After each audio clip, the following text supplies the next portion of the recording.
नमस्कार, स्वागत है आप सभी का हमारे चैनल मेक पीसी मीजियर में। और आज हम लोग शुरू करने वाले हैं मेरे बचपन के दिन, जो कि 7वां पार्ट है क्षितिज भाग 1 का, कक्षा 9वीं का।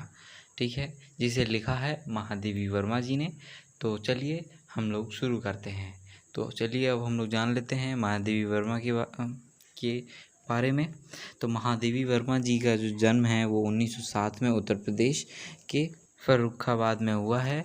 ठीक है, और इनका जो शिक्षा दीक्षा है वो प्रयाग में हुआ है। प्रयाग के विद्यापीठ में उन्होंने एज अ प्रिंसिपल भी वर्क किया है।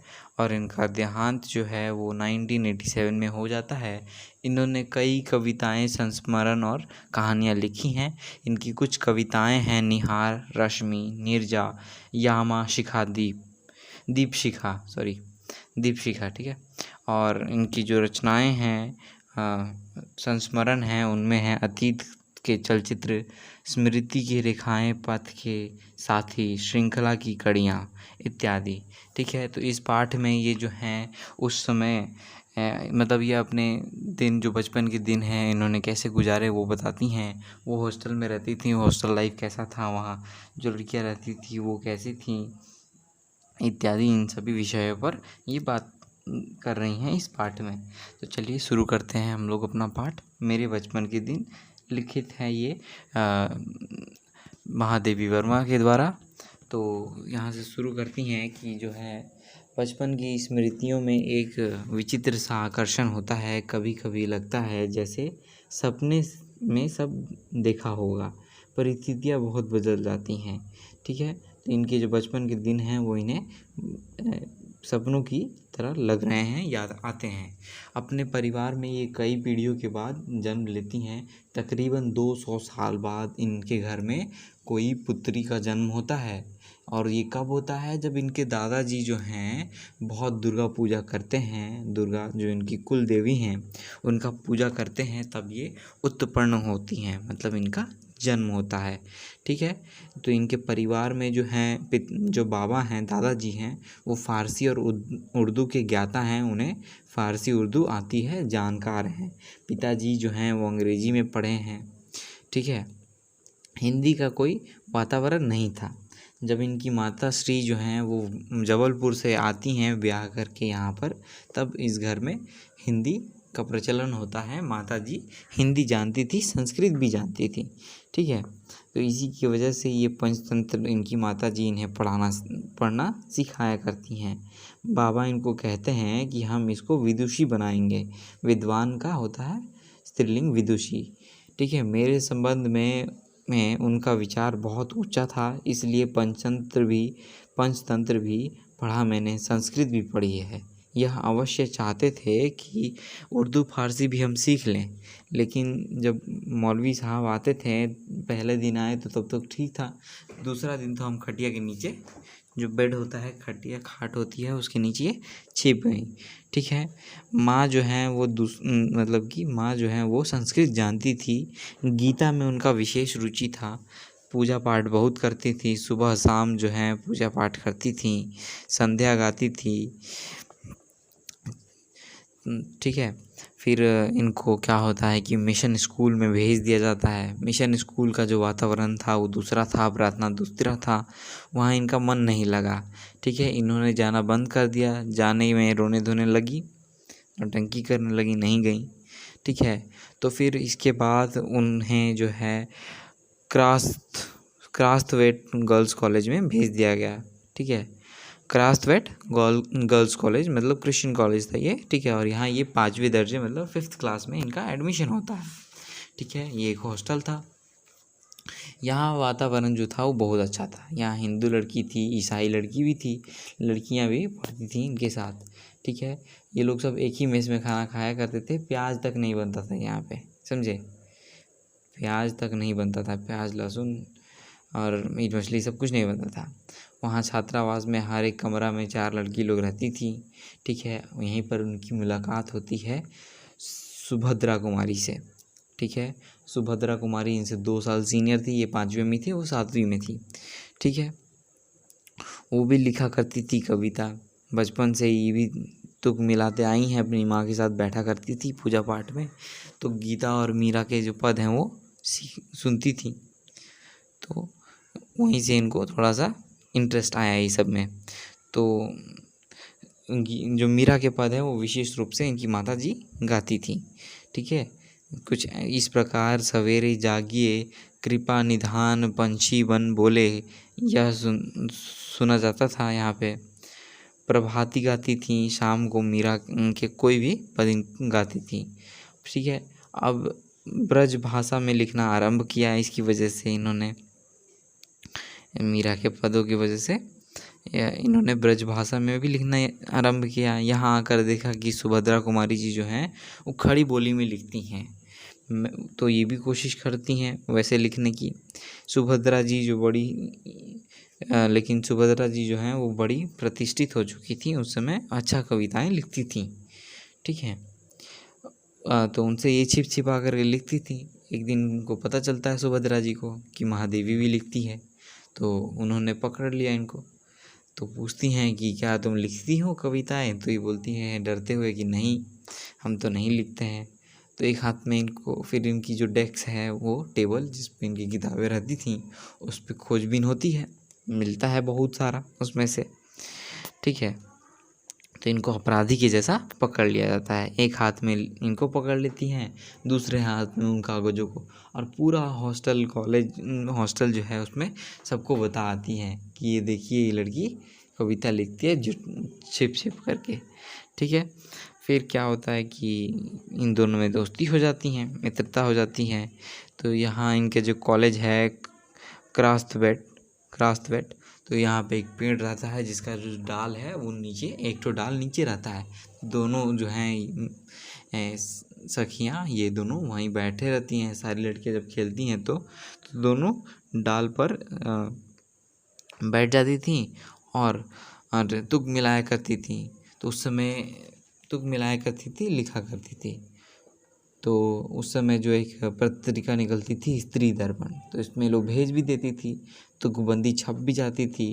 ठीक है, फिर यहाँ कवि सम्मेलन भी होने लगा, तो ये लोग जाने लगी वहाँ पर। हिंदी का उस समय प्रचार प्रसार हो रहा था।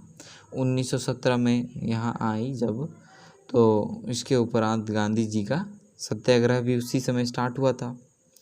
और आनंद भवन स्वतंत्रता के संघर्ष का केंद्र हो गया था, जहाँ ये लोग रहते थे। आनंद भवन मतलब पास में आनंद भवन था, रहते नहीं थे ये लोग।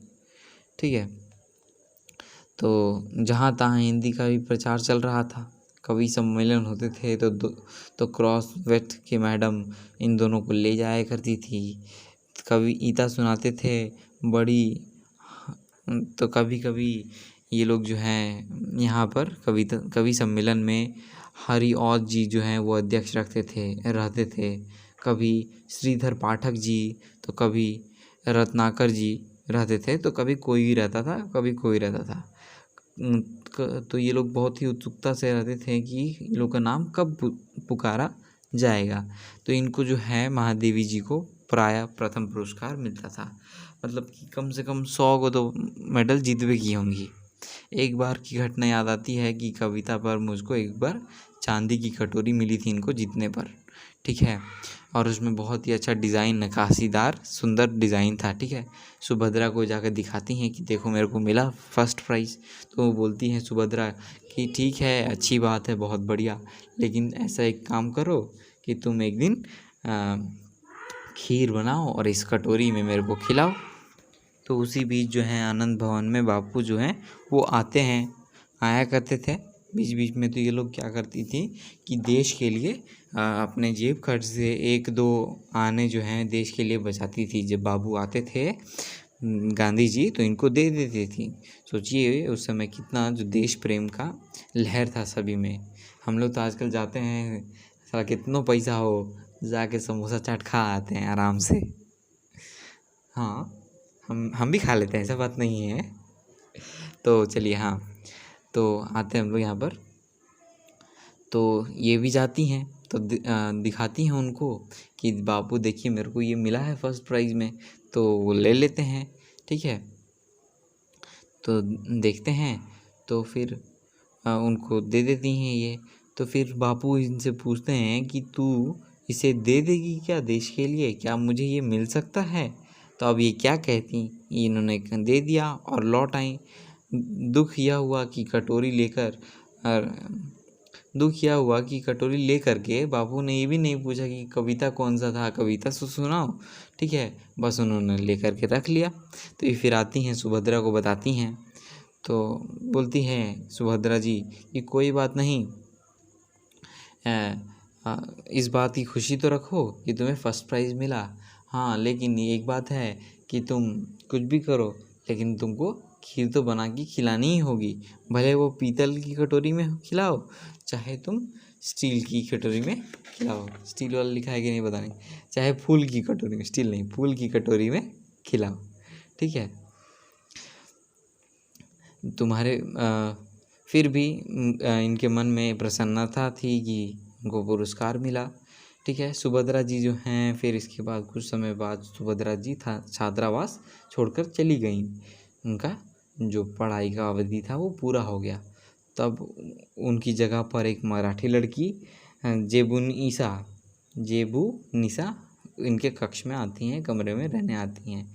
वो कोल्हापुर से आई थी, तो इनका निक नेम ही लोग रख दिए थे जेबुन जो है वो इनका काम, बहुत सारा काम कर देती थी। इनका डेस्क वगैरह सहियार देती थी, किताबें ठीक कर देती थी, तो इसकी वजह से ये इनको और समय मिल जाता था लिखने के लिए, कविताएं लिखने के लिए, ठीक है। तो जेबुन जो है मराठी शब्द को मिला जुला कर हिंदी बोलती थी, तो मैंने भी कुछ कुछ मराठी सीखने लगी इनसे, जेबुन से, ठीक है। तो इकड़े तिकड़े या लोकर जैसे मराठी शब्द को मिलाकर कुछ कहती थी वो जेबुन। तो जो इनकी उस्तादनी जी थी, मतलब टीचर जो थी, वो कहती थी कि देसी कौवा मराठी बोली। तो जेबुन कहती थी कि नहीं उस्तादनी जी, यह मराठी कौवा मराठी बोलता है। जेबुन मराठी महिलाओं की तरह की नारीदार साड़ी और वैसा ही ब्लाउज पहनती थी, कहती थी हम मराठी हूँ तो मराठी बोलेंगे। उस समय यह देखने मतलब था कि सांप्रदायिकता नहीं थी, ठीक है। जो अवध की लड़कियां थी वो अवधी में बात करती थीं, बुंदेलखंड वाली बुंदेली में अंतर नहीं, मतलब कोई अंतर नहीं आता था। ये लोग पढ़ती हिंदी थी, उर्दू भी इन्होंने पढ़ा है, परंतु आपस में हम अपनी ही भाषा में बोलते थे, ठीक है। बातचीत अपनी ही भाषा में होता था, भले हम लोग कोई भी पढ़े। हम एक मेस में खाते थे, एक प्रार्थना में खड़े होते थे, कोई विवाद नहीं होता था। जब मैं विद्यापीठ आई तब तक मेरे बचपन का वही क्रम चला जो आज तक चलता आ रहा है। कभी कभी बचपन के संस्कार ऐसे होते हैं कि हम बड़े हो जाएं तब तक चलते ही रहते हैं, बदलते नहीं हैं। बचपन का एक और भी संस्कार था कि जब हम लोग जवार के नवाब, मतलब जहाँ हम लोग रहते थे वहाँ जवार के नवाब रहते थे, उनकी जो नवाबी थी, राजा थे जवार के, उनकी नवाबी छीन गई थी, ठीक है। बेगम साहिबा उनको कहती थी कि तुम, अब ये लोग जो हैं बंगले में रहते थे नवाब लोग, बेगम साहिबा कहती थी कि तुम लोग हमको ताई कहना, ठीक है। हम लोग उनको ताई साहिबा कहते थे। उनके बच्चे हमारी माँ को चाची जान कहते थे। हमारा जन्मदिन उनके यहाँ मनता था और उन लोग का जन्मदिन हमारे घर मनता था, ठीक है। तो जो है, तो ये उनका जो बेटा था नवाब साहब का, वो अपनी बहनों को राखी के दिन उनकी माता उनको पानी भी नहीं पीने देती थी। मतलब नवाब की जो वाइफ थी वो अपने बेटे को पानी तक नहीं पीने देती थी राखी बांधने के लिए, और बार बार कहती थी कि भाई भूखा है, आ जाओ उसको राखी बांध दो, ठीक है। तो ये लोग जाती थी, राखी बांधती थी, तो इनको लहरिया या फिर कुछ मिलता था। मुहर्रम में उन लोग को हरा कपड़ा सिलता था, बनता था, तो इन लोग के लिए भी हरा कपड़ा बनवाया जाता था, ठीक है। तो महादेवी की माता को ये दुल्हन कहती थी और वो उनके जो महादेवी के पिताजी हैं उनको देवर, ठीक है। फिर एक बार इनका जो है छोटा भाई होता है, तो ये कहती हैं कि देवर साहब को कह देना कि मेरा नेक ठीक करके रखेंगे। मतलब कि नेक मतलब होता है गिफ्ट, ठीक है। जो खुशी से लोग पैसा देते हैं या फिर गिफ्ट देते हैं उसको नेक कहते हैं, ठीक है। तो फिर ये कपड़ा लत्ता लेकर के बच्चे के लिए जाती हैं, ठीक है। और ये मतलब सजेस्ट करती हैं कि इसका नाम मनमोहन हो, ये मैं चाहता हूँ कि मनमोहन इसका नाम हो।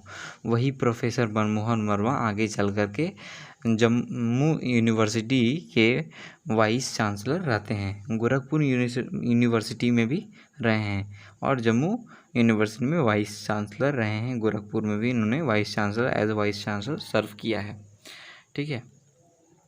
तो उनका यह भी उनके यहाँ भी हिंदी चलता था, उर्दू भी चलता था, उर्दू भी बोलते थे और वो लोग अपने घर में अवधी बोलते थे, ठीक है। वातावरण ऐसा था उस समय कि हम लोग बहुत निकट थे, ठीक है। आपस में बहुत ज़्यादा प्रेम था।